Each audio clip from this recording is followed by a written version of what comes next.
At my car shop, it's always about spending the day doing whatever it is that I happen to be doing. Today we have the drive shaft out of Wanda, our 88 Dodge first gen D150, W150, sorry, it's four-wheel drive. And we have a smoked joint, U-joint, I mean. And so we really got the shaft when that happened, and we had to pull this out and replace the U-joint. So we're going to get after it. Stick around. I'm Mike. You are watching My Car Shop.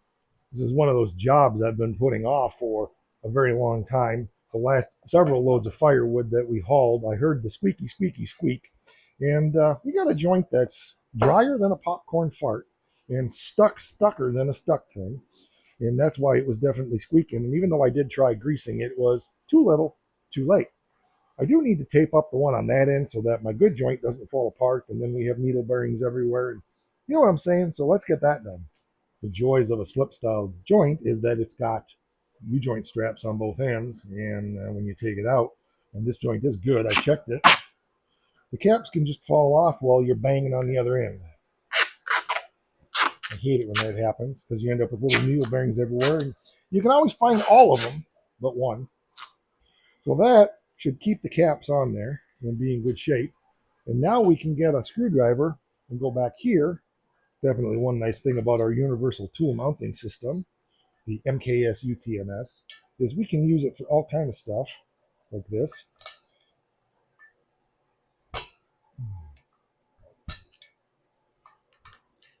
And I always try to keep these clips just because it seems like I end up losing one or seven. So I like to just throw them in a drawer. And there's the other one. This vise is not the best. I think that one just broke.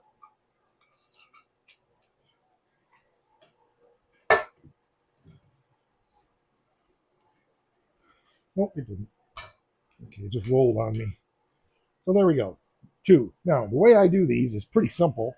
The way I've always done it, even back when I was wrenching professionally. And of course, a better vise would be better. But this is what we got. So we'll use what we got until we don't have what we got. And then we won't have what we got. So we get a hammer and hammer in the morning. So once the clips are off, I just tap on the drive shaft itself with the cross sitting against here. Out she comes, just like that, and there's no needle bearings left in that one. And then flip it over. See all that dry dust? You flip it over and do the same thing.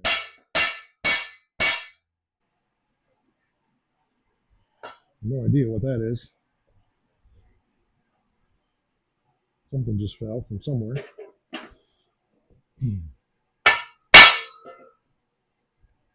And that was drier than a popcorn fart, but the needles are still there. So we caught this one just in time. And there we go. Our U-joint is out. Now, you'll notice that that end down there, which you can't see, everything's together after pounding on them. So, woohoo! Now I got to see if this is a 315 or a 317. Okay, this is a 315 because the grease zerk is located here. 315, 317 are the same size. It's just a matter of grease zerk location. So, but I do want to pack these with some grease. This just comes with shipping grease, so we're going to go ahead and do a little dabble-do-ya in all of those caps before we put that in there. So let me find some grease. Is the word that you heard. Here's a turd. The third. It's absurd. So yeah, I don't really rely on the joint itself to pass grease to everything. I prefer to put it in there myself. Part of that is because as sometimes these sit on the shelf for a long time, and the grease in the cross will get hard. And so we're going to deal with that also in just a minute. I want to get these all full of some good grease. That's good. Now let's get rid of our hair protection, and I'm going to take the caps off of this, and we're just going to blow through the cross to be sure there's no restriction. So when we go to lubricate this in the future,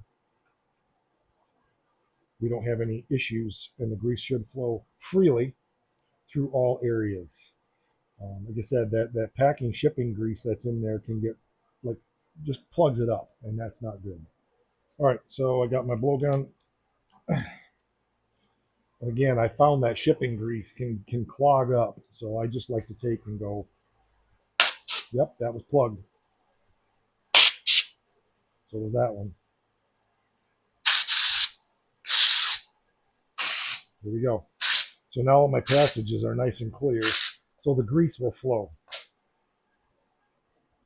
And put our caps back on. I think I'm going to throw a little more grease in each one while I'm there, just because I can.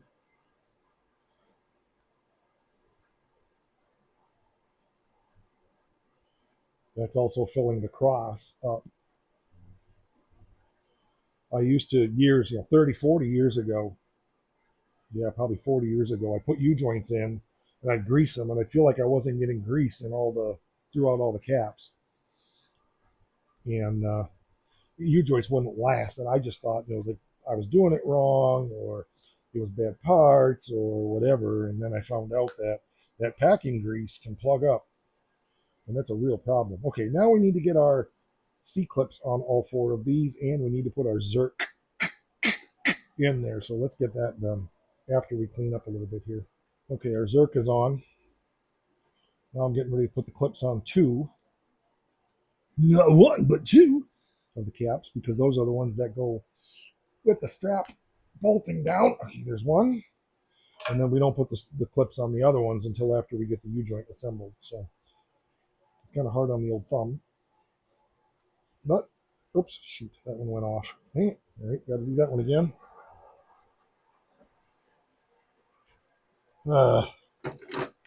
Grab it or not. Yeah, it slipped out of the socket or slot on one side. Try again.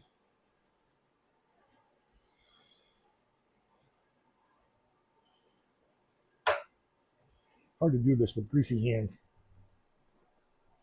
There we go. Okay, so here's what I got. So I got clips here and here. Now I didn't put them here because I got to drive these in here. And so this is the tricky part.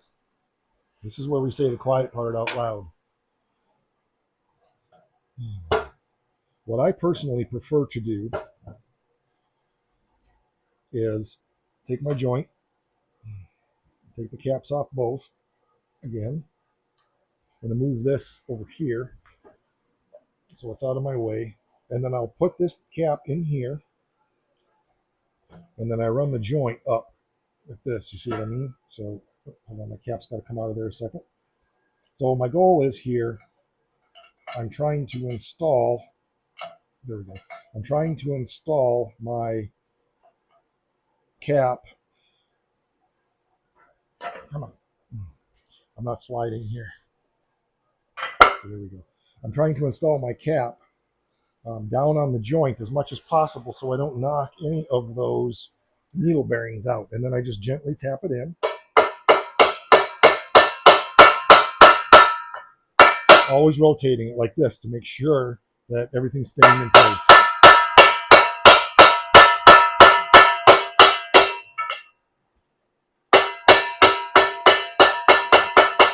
I'm not hitting that really hard, okay? Now, I've got it down all part way, but not all the way. So then I'm going to flip it, not like that. Again, that's why we tape that other side. Now that I've got that on there, I'm going to tap the shaft itself.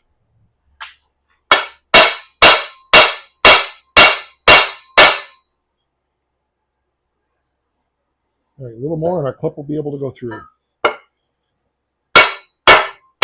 Okay, good.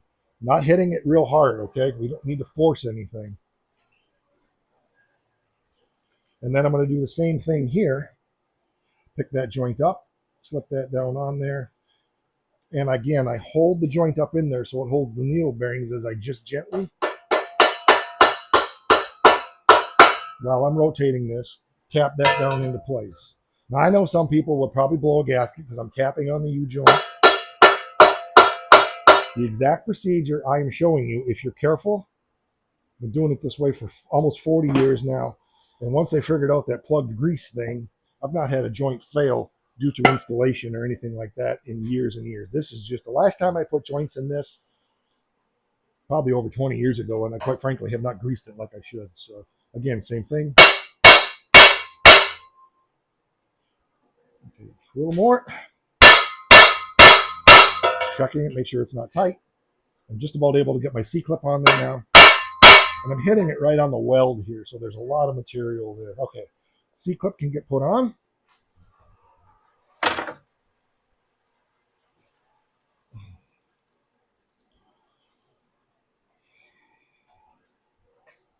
Turn this way.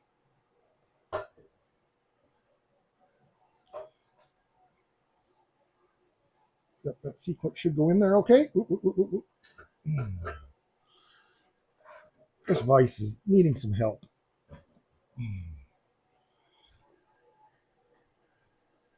Okay, one clip is in. Now I got to tap this whole thing over a little bit because this one's not quite in all the way. But we're nice and free, I think.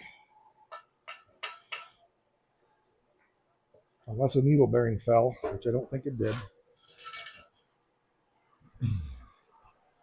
We'll find out here in a minute.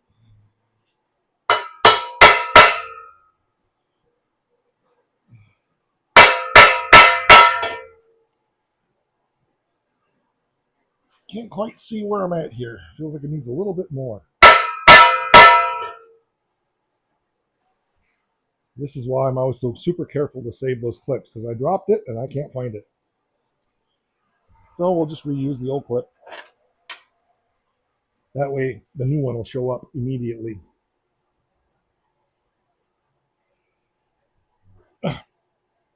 Okay, so that works. And it's not in there.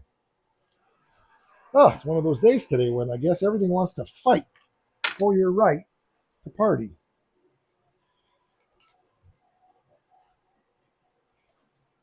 Okay, it's in there now. Pretty sure. Yep, it is.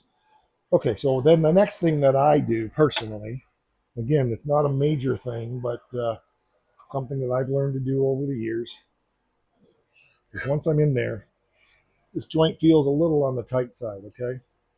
So I just like to put it back down in my vise and just give it a gentle whack. That makes sure that my clips are tight, and a little whack. And now our joint is nice and free. So we didn't pay a thing for it. The joint is free. Now I'm going to check my clips one more time. Make sure that they're in there like Flynn there. Yep, we're good. Okay.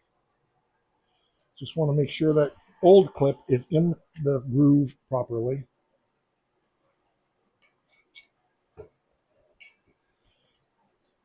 It feels really good. It's nice and lubricated.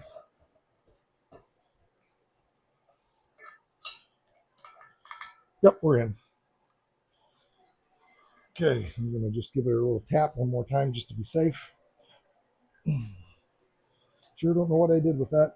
It fell somewhere, and I don't know where it went, but that's why I've learned to just keep the old ones just to be safe. As long as they've still got a lot of spring quality to them, they do. And we're in like fun. All right.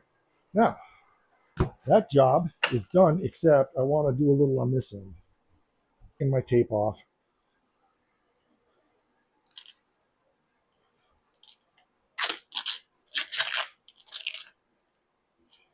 Right.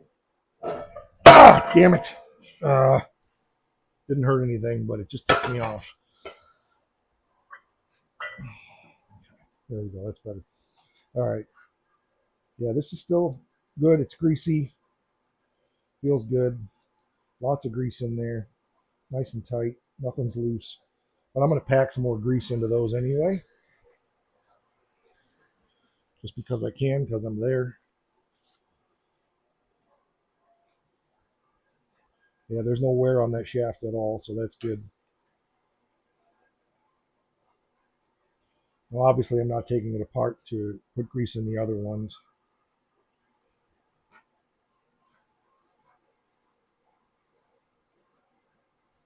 But I can feel it's well lubricated, so we're good.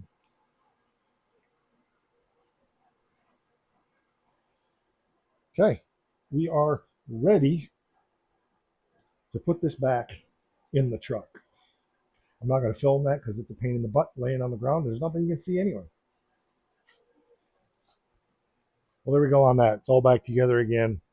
Interestingly, when I greased the joint, I didn't pay attention that one of the not needle valves, one of the needle bearings had fallen over and gotten trapped between the cap and the end of the joint. I couldn't get it into the rear end, so carefully took it apart, realized that's what was going on, put it back in place, and then everything. So my point is, if things aren't lining up, don't get a hammer and start forcing. You're going to ruin your new U-joint. I've never had that happen before. I can see, though, when I was putting the grease in there, it probably got knocked over. They're so small. The old U-joints used to have much bigger needle bearings in them. These new ones are really small. I don't care for it at all. I don't think they're going to be as durable as what the old ones used to be. So anyway, I'm going to take this for a drive. I'll take you along, and we'll make sure everything is copacetic and that nothing is so pathetic, and our squeak, squeak, squeak, squeak, squeak, squeak, squeak, squeak, squeak, squeak, squeak, squeak, squeak, squeak, squeak is gone. Oh, yes, there we go. Other than the fact that our gas gauge is on fumes. Well, I forgot how much I love this truck.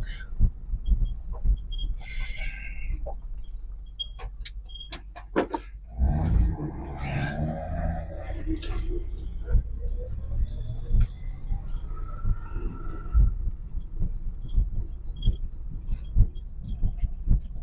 don't think that's anything U-joint related. I'm thinking it's brakes there.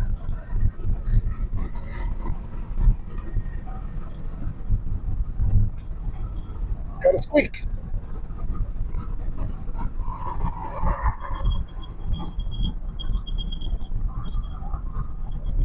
What that is. I checked the rear end. It's not low. Wonder if the transfer case is low on oil. Hope not.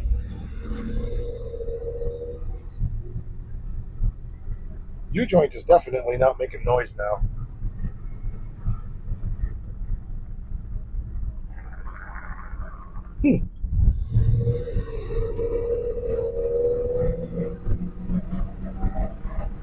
It's gone. I got a feeling it was the brakes because this hasn't been driven for months. Take her up to highway speed and see what we got.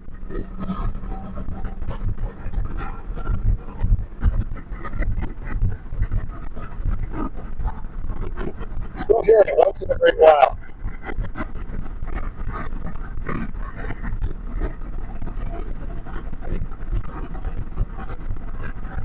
We'll let all the loops move through it and see what it does. I should have checked that transfer case.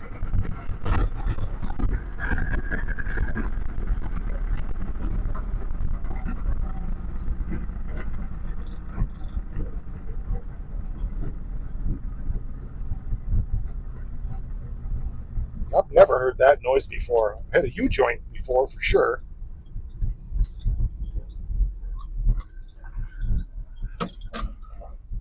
I bet I know what it is. Hold on. It's getting better. I got a feeling something's just dry from sitting. That's weird. I would keep an ear on that for a while. I can't pinpoint where it's coming from.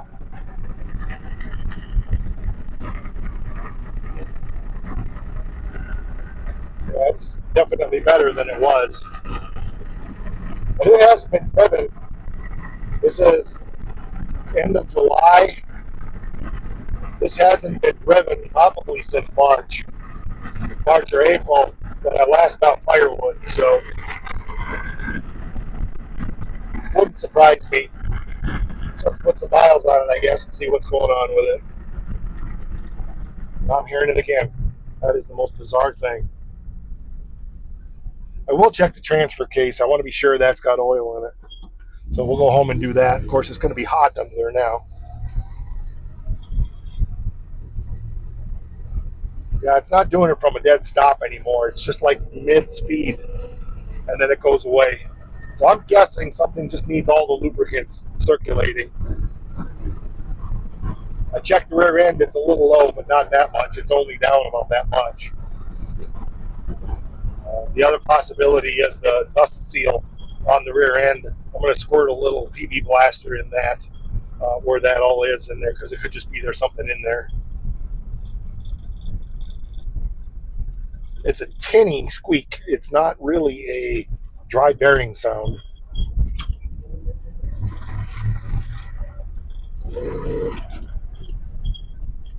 Yeah, I'm going to put in all the lubes and see what happens. We'll take it for another drive. Sure, I figured it out. We're going to drive it anyway to be sure, but I think I'm an idiot. You're not going to believe it when I tell you, but I want to make sure.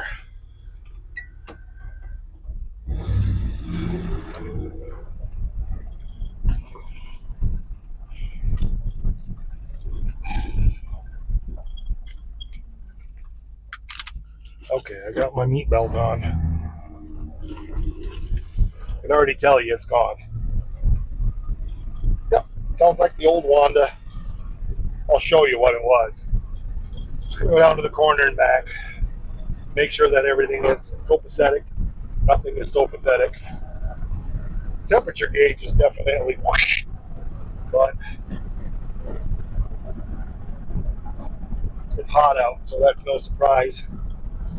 Let's see if it comes back down. I had coolant work done on this thing. I'll take it for a little longer drive. I had coolant work done on this thing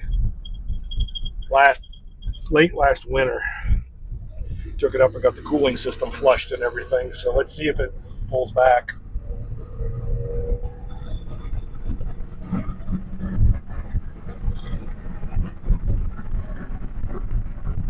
So far it's not. That could be a problem. I'm not going to go too far because I don't want it to overheat. Okay, it's starting to come back down. It could be low on coolant, so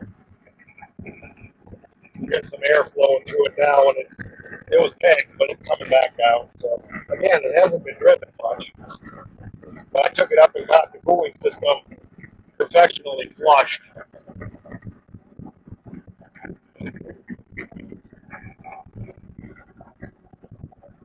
We'll see. But yeah, the squeak is gone, 100%. That was the nut behind the wheel was loose. Let's make that the squeak. That's what we'll call it. I don't like how high that is. Um,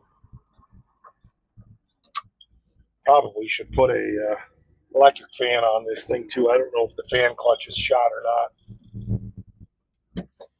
It's coming back down, but it's still pretty high. We'll see what it's like when I get home. All right, I'm not going to bore you. Whoop, whoop, whoop, whoop. Just quit. I better get this thing home right now. Might be getting out of gas. Okay, let's do the big reveal on the squeak first, and then we'll talk about other things. Here we go.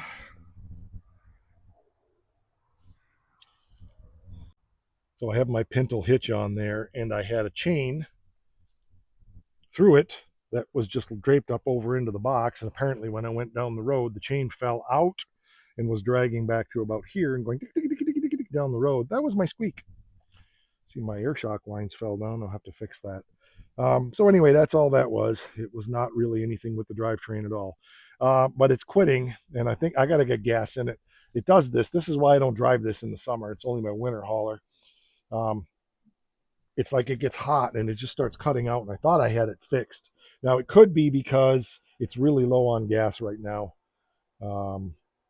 So I'm going to put 10 gallons of gas in it and see if that does it. But I've got to get gas to put in it because I don't even have enough in it right now to get to the gas station. I remember with this truck that if I left it get below a quarter of a tank, it would run out of gas sometimes. So I think the gas gauge is really flaky. It could be vapor locking. I did put a fuel line on this from the tank all the way up, and maybe it's against the exhaust somewhere. So I'm going to crawl under there real quick and look at that. But I don't think that's the issue. And if it is, I don't have a tissue. I'm going to guess it's just running low on gas and splashing around, and that's why it's doing that. So we'll have to drive it more and see what happens. I tapped on the bottom of the tank, and it sounds hollow. So it's probably got a gallon left in it, and that old Carter module doesn't. deal well. They were not designed well for low fuel. So I think sticking to my rule of thumb on this, keeping it at a half a tank, is probably wise. I checked the fuel line all the way back. It's nowhere near the exhaust at all. I grabbed the fuel line. It's not warm even. It's fine. So it could be an ignition problem. I did swap out the distributor last year, and it seemed like it fixed some of the problems I was having with it. I kept thinking maybe the ignition, the pickup switch was cutting in and out with the heat. Still could be the coil. I don't think so. That's basically, I can't tell 100% if it's fuel related, because if it loses the distributor signal, it's not going to squirt fuel, right?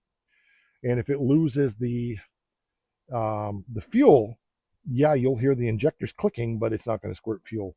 And I can't really tell very well when it quits. I just not been able to really pinpoint whether or not it's squirting fuel or not. Could be a map sensor, but I doubt it. That's not typical of the map sensor on these things. So we'll just play it by ear. Anyway, I think that's going to do it for this one. I did get a new muffler ordered for the diesel. That'll be here tomorrow. I got the front shocks coming. They'll be here Thursday.